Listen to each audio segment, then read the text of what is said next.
A sneaky camshaft swap broke a $22, 450,000 yellow Ferrari for 14 months to lower its price and steal a family fortune.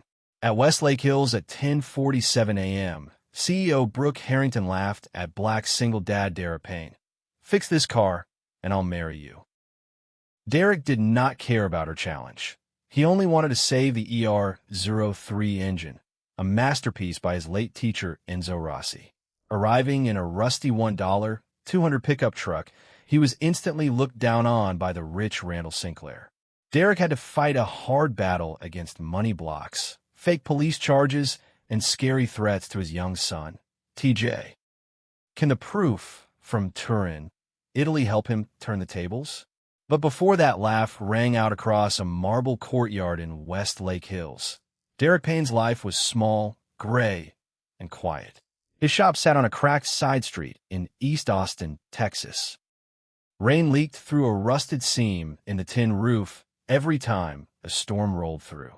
A yellow overdue notice for $412. 50 sat curled on his workbench, sitting there for 3 weeks straight. Derek did not look at it. He looked instead at a scarred oak box tucked under his bed. Inside that box lived his real life, the one nobody in East Austin ever saw. A gold-stamped certificate from Maranello, Italy.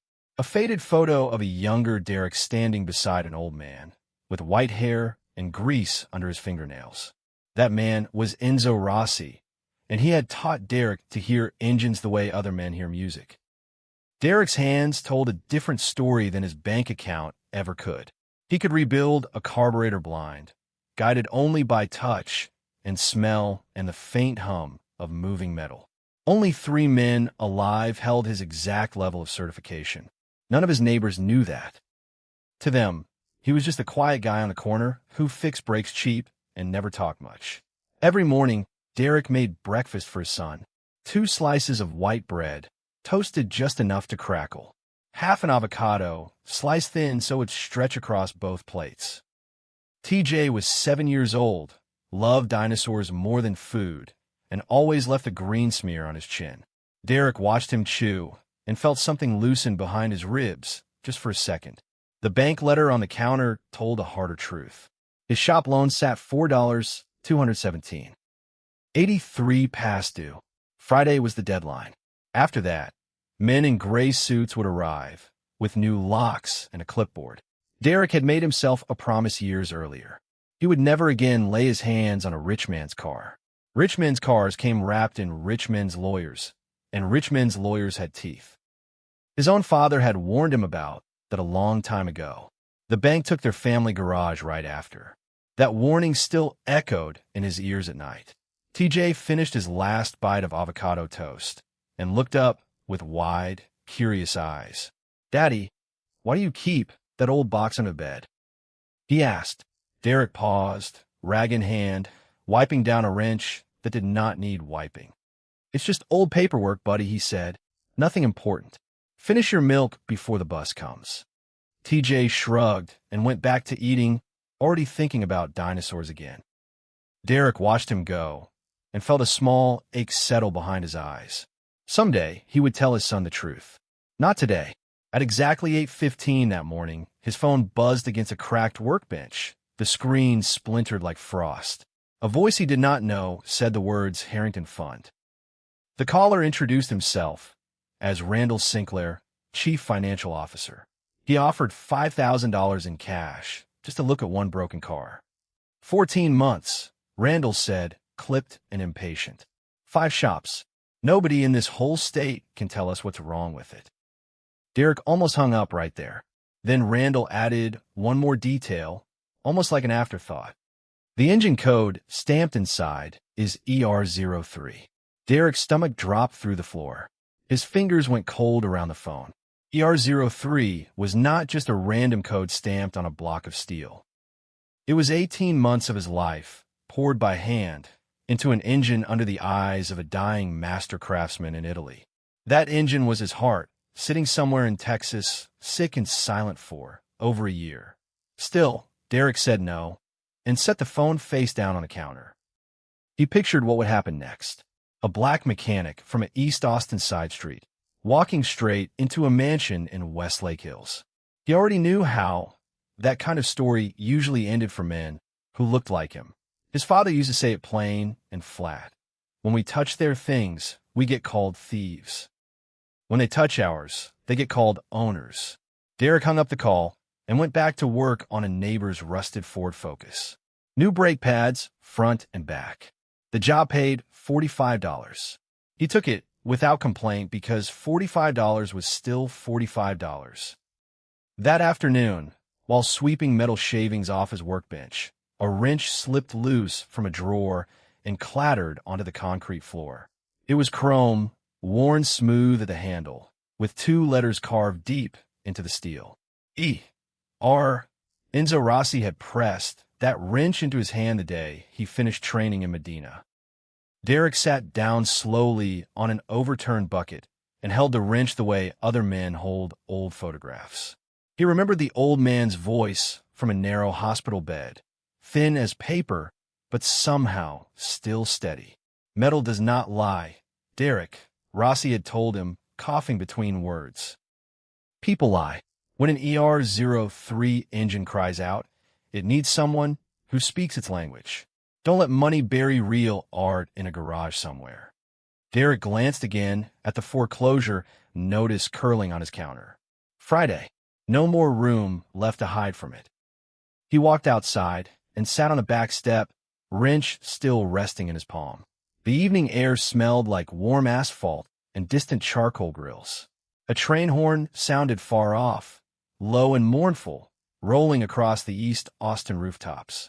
TJ's laughter drifted out from inside the house, where he was watching cartoons on a cracked television screen. Derek closed his eyes and let that sound settle over him like a blanket. Whatever happened next, that laughter was worth protecting. He picked the phone back up and dialed the strange number a second time. Not for the $5,000, not for pride, and not to prove a single thing to strangers. He needed to save whatever was left of his teacher's work before someone tore it apart for good. The next morning, Derek loaded his old steel toolbox into the bed of his 1998 Ford pickup.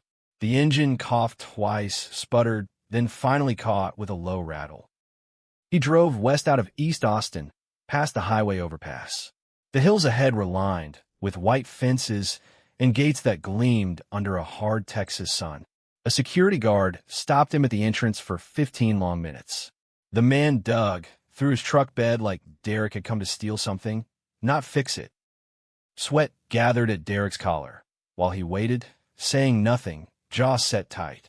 When the gate finally rolled open, Derek eased his truck onto white marble stones that stretched out under a clear blue sky. The rusty pickup rolled to a stop beside a car that looked like poured liquid gold. The Ferrari 275 GTB/4 sat gleaming in fly yellow paint, worth more than $22 million by itself. Beside it, his truck looked small, tired, and out of place like a strayed dog wandering into a palace. Derek climbed out slow, boots crunching against the smooth white stone. The air smelled sweet and clean like fresh-cut grass mixed with expensive perfume. Somewhere behind the house, water splashed softly in a fountain nobody seemed to be watching. His truck's engine ticked as it cooled, a small, familiar sound in a place that felt completely foreign to him. Derek rolled his shoulders back and reached for his toolbox handle. Whatever waited for him inside, that mansion, he would face it the same way he faced every engine. Calm, patient, and honest. A woman stepped out from the house in a fitted champagne-colored dress. Her blonde hair caught the wind rolling off the hills. This was Brooke Harrington, CEO of Harrington Capital, and every inch of her said old money and new confidence. She looked Derek over slowly, from his scuffed work boots to his oil-stained knuckles. Then she laughed, sharp and bright, right in front of her own finance chief. "Fix this car," she said, tilting her chin up, "and I'll marry you, Mr. Payne. Let's see what you've really got in one afternoon." Randall Sinclair laughed even louder than she did. He was 51 years old, dressed in a suit, that likely cost more than Derek's entire truck. His laugh bounced off the marble tiles and landed square in the middle of Derek's chest. Derek said nothing back to either of them. He grabbed his toolbox, walked straight to the hood, and popped the latch without a single word of protest. Whatever came next, he had already crossed a line drawn in the sand. There was no walking back to his truck now. Evelyn's iced tea sat forgotten on a stone bench nearby, condensation sliding down the glass in slow, cold streaks. The scent of fresh-cut grass drifted across the courtyard, tangled up with the sharp bite of gasoline and hot metal. Somewhere behind the house, a pool filter hummed a steady mechanical note. Derek pulled out an old stethoscope, the kind doctors carry, and pressed the cold metal disc against the warm engine block. Randall cranked the ignition hard, almost cruel about it, hoping to make Derek flinch or look foolish in front of everyone watching. Derek heard it clearly through the earpieces. A dry, metallic knock, buried deep inside the fourth stroke of the intake camshaft. His jaw muscles tightened at the sound. Something inside this engine was wrong in a way that should never have been physically possible. Randall circled him slowly, like a shark testing the water, waving fake repair reports from other so-called experts. He threatened lawsuits if Derek so much as scratched the original paint job. He wanted the stranger gone before lunchtime arrived. An older woman named Evelyn, the estate's longtime housekeeper, quietly walked over with a fresh glass of sweet iced tea. She had worked at this house for 30 years and had seen every kind of guest come and go. While Randall stepped away to take a phone call, she leaned close and whispered a warning near Derek's ear. "Watch that man closely, Mr. Payne," she murmured. "Last week I saw him bring a stranger into the garage at 2 in the morning. That man carried a heavy metal case." Derek tucked that memory away carefully like another tool in his belt. Something about this whole job smelled wrong, and it was not just the leather seats baking in the sun. He thought about the metal case Evelyn described. Heavy cases like they usually carried tools, not groceries. Someone had done careful, quiet work on this car long before Derek ever showed up. "You hear something, or are you just stalling for time?" Randall asked, arms crossed tight over his chest. Derek lifted the stethoscope from his ears and set it down slow on the fender. "Camshaft's talking," he said. "I need to listen closer before I answer you." "You've got 2 hours left," Randall snapped, checking a gold watch on his wrist. "Not 2 days." Brooke stood off to the side, arms folded, watching both men closely. She said nothing yet, but her eyes moved between them like she was doing math in her head. A groundskeeper trimmed hedges near the fountain, the electric clippers buzzing in short bursts. Somewhere past the garage, a dog barked twice and went quiet again. Derek barely noticed any of it. His whole world had narrowed down to one small, wrongful sound hiding inside $22 million of steel. Here is the part almost nobody watching that afternoon expected. The real fight had barely even started yet. By late afternoon, shadows stretching long and thin across the marble, Derek told Brooke he needed to open the cylinder head. He wanted to see the camshaft with his own 2 eyes, not trust someone else's paperwork. Randall exploded, his face flushing a deep, angry red. He shouted that removing factory parts without certified paperwork would void the insurance on a $22 million automobile. Brooke hesitated, watching Randall's neck vein pulse with every shouted word. She glanced at the sun sliding lower behind the hills, then back at Derek's calm, patient face. Derek met her eyes without flinching. "I'm not here to hurt this car," he said quietly. "I'm here to understand it." Nobody else has bothered to actually listen yet. Something in his steady voice cut through the noise around them. Brooke turned toward Derek, standing calm and steady, completely unmoved by all the shouting around him. "Give him 3 hours," she said flatly. "Randall, that's more than enough talking from you today." The Texas sunset washed the courtyard in orange light. Derek began removing gold-plated titanium bolts, one careful turn at a time. His hands moved slow and steady, like a surgeon working through skin and bone. When the cover finally lifted free, Derek shined his flashlight straight into the engine bay and went completely still. The camshaft resting inside carried no serial number at all. No ER03 DP 2014, stamped there by his own steady hand back in 2014. This was a modern replacement part, sanded smooth on purpose, dressed up carefully to look old and naturally worn.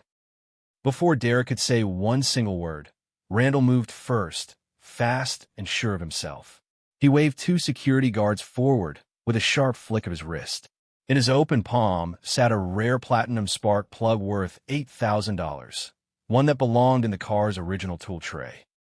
Randall loudly claimed Derek had slipped it into his own pocket to steal it.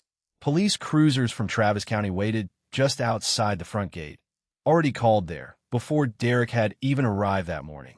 Officers rushed across the courtyard, pressed Derek face down against the warm hood of the Ferrari, and clicked cold handcuffs around both his wrists. The metal cuffs bit hard into Derek's wrists, cold against his skin, his cheek pressed flat against sun-warmed paint, and for one long second, all he could hear was his own heartbeat pounding in his ears. He did not fight back. He did not shout. He simply breathed, slow and steady, while strangers decided his fate around him. Brooke stood frozen in the doorway, one hand pressed hard against her own mouth. She opened her mouth to speak, then closed it again, unsure whose side the truth was even on yet. They drove Derek to a holding cell that smelled like burnt coffee and old bleach. Randall showed up an hour later, smiling wide behind the steel bars. He warned Derek he could serve 5 full years for theft and property damage. Then he said something far worse. He would use his money and his private lawyers to strip away custody of TJ. He only had one demand. Derek had to sign a paper admitting the Ferrari was junk beyond any repair. Sign it, and this whole mess disappears, Randall said, sliding the paper through the bars. Your boy stays with you. Everybody wins tonight. Derek looked down at the paper, then back up at Randall's smiling face. That engine isn't junk, he said quietly. You know that better than anyone standing here. Randall's smile flickered for just a second before it came back, colder than before. Doesn't matter what I know, he said. Matters what gets signed. Derek's hands shook once, then went completely still on the cold metal bench. He would not sign his name to a lie, not even to save himself from prison. Sitting alone at 2 in the morning, Derek was not afraid the way Randall probably hoped he'd be. His mind moved carefully through every small detail from that long, strange day. Randall wanted this car declared worthless on paper. A worthless car could be quietly sold off cheap through some hidden shell company. Derek guessed the exact number in his head, $1.5 million. That was just a small fraction of what this Ferrari was truly worth to the right buyer. Back at the estate, Brooke could not sleep at all that night either. She pulled up 3 years of Randall's financial reports on her laptop screen. Buried under a line item called Ferrari maintenance costs, she found $4,217, $830 that made absolutely no sense to her. Her stomach turned cold and heavy. For the first time in 25 years, Brooke began to seriously doubt the man who managed her entire family fortune. She scrolled back further, checking invoice dates against calendar entries from her own assistant. 3 separate repair visits listed on Randall's reports had never actually happened, according to the security logs. Her hands trembled slightly as she closed the laptop. She thought about every dinner party, every board meeting, every quiet nod of trust she had given Randall over the years. All of it suddenly felt hollow, like a house built on sand instead of stone.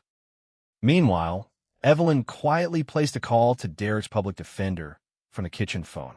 She passed along a careful message from Derek about a hidden drawer inside his old oak box, waiting back home in East Austin.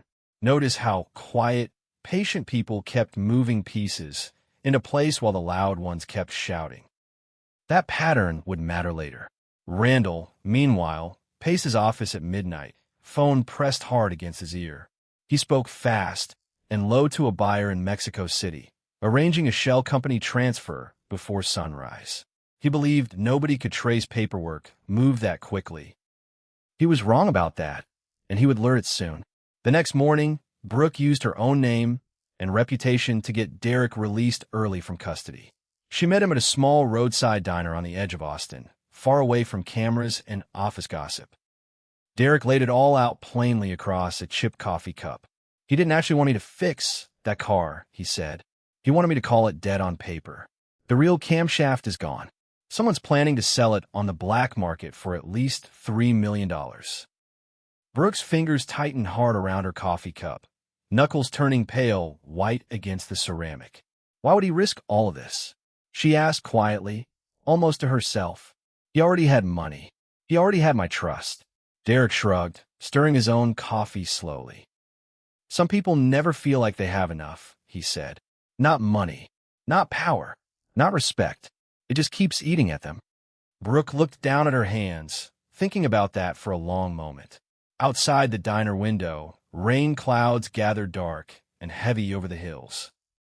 Before she could answer, her phone buzzed sharply with an alert from the estate's front gate.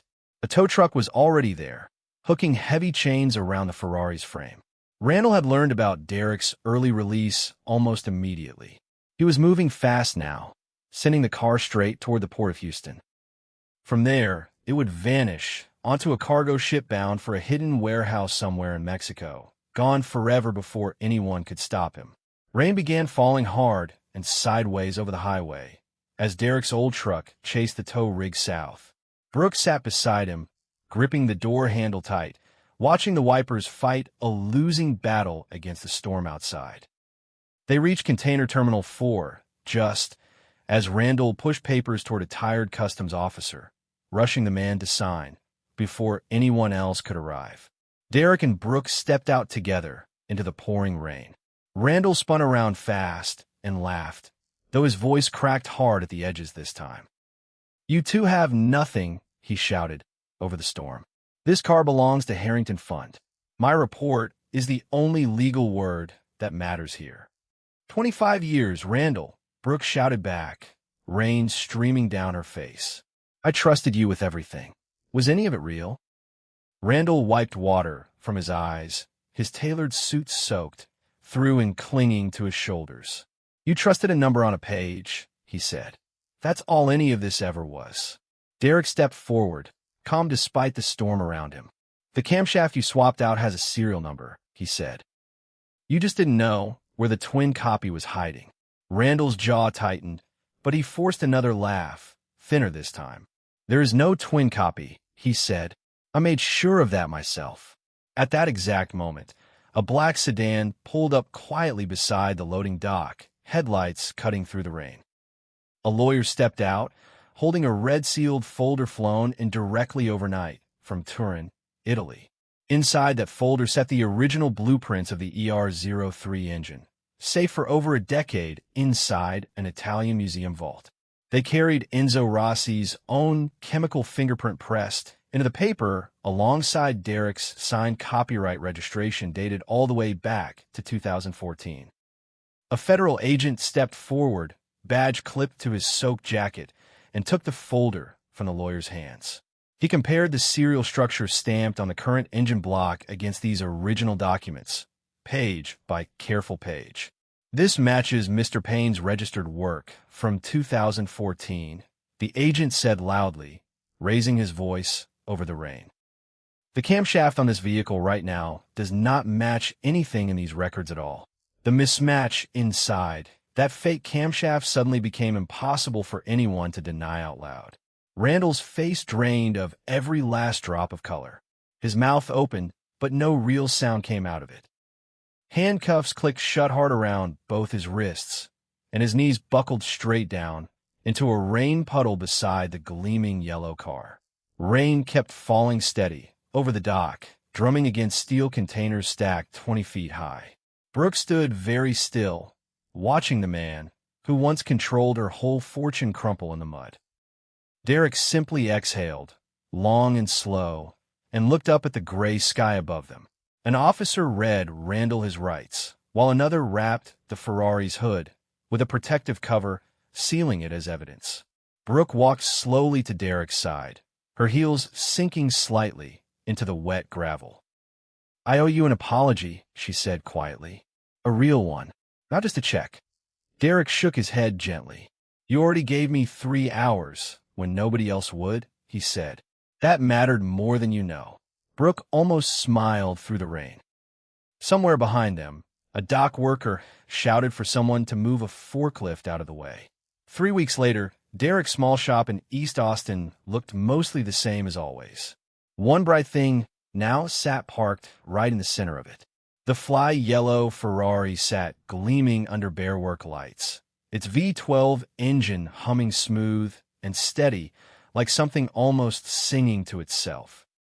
Police had recovered the true original camshaft from a hidden safe locked inside Randall's private office. Derek installed it back, in a place with his own careful hands. One bolt turned tight at a time, exactly the way his teacher once showed him. Brooke walked into the shop wearing plain blue jeans and a simple cotton shirt. She looked nothing at all like the woman who had laughed at him weeks earlier. She handed Derek a check written for $150,000, made out to something called the T.J. Payne Scholarship Fund. Alongside it came a long-term contract, naming him Chief Technical Director for Harrington Capital's entire Heritage Division. TJ ran laughing circles around the shiny yellow car, his small hands almost brushing the paint, before pulling back with a wide, gap-toothed grin. The smell of fresh oil and clean rubber filled the small shop, mixing with the sweet Texas afternoon air drifting through the open bay door. Brooke looked over at Derek and smiled, softer and quieter than before. "About that wedding promise from Westlake Hills," she said gently. "Maybe we start with dinner first, Mr. Payne. A simple one, nothing fancy at all." Derek wiped grease slowly from his rough hands and looked down at his laughing son. His teacher's legacy was finally safe. His small family was finally safe too, after everything they had both survived together. The Ferrari's engine kept humming steady behind him, low and true, exactly the way Enzo Rossi had built it to sound from the very beginning. Outside, the Texas sun dipped low behind the rooftops, casting a warm gold light across the open shop doors. TJ climbed up onto an old stool near the workbench, swinging his legs back and forth. "Daddy, is that car really yours now?" he asked, eyes wide with wonder. Derek smiled, a small, tired, honest smile. "Part it always was, buddy," he said. "The important part, the part that matters most." Brooke laughed softly at that, the sound warm instead of sharp this time. She reached out and rested a hand on the Ferrari's gleaming hood, feeling the faint hum of the engine underneath. "Your teacher will be proud of you," she said quietly. "I only wish I could have met him myself. He'd have liked you," Derek said. "Once he stopped yelling about your driving, anyway." Brooke laughed again, louder this time, and TJ laughed too, though he had no idea what the joke even meant.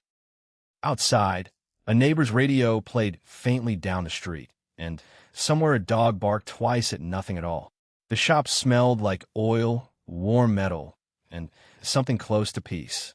Derek set his hand on the Ferrari's hood, feeling the faint vibration of the engine underneath his palm. For 18 months, this machine had waited in silence for someone who truly understood it. Now it finally sang the way his teacher always meant it to. He looked at TJ, then at Brooke, then back at the glowing yellow paint under the shop lights. Whatever came next for all three of them, it would start from here, honest and steady, the same way he built everything else in his life.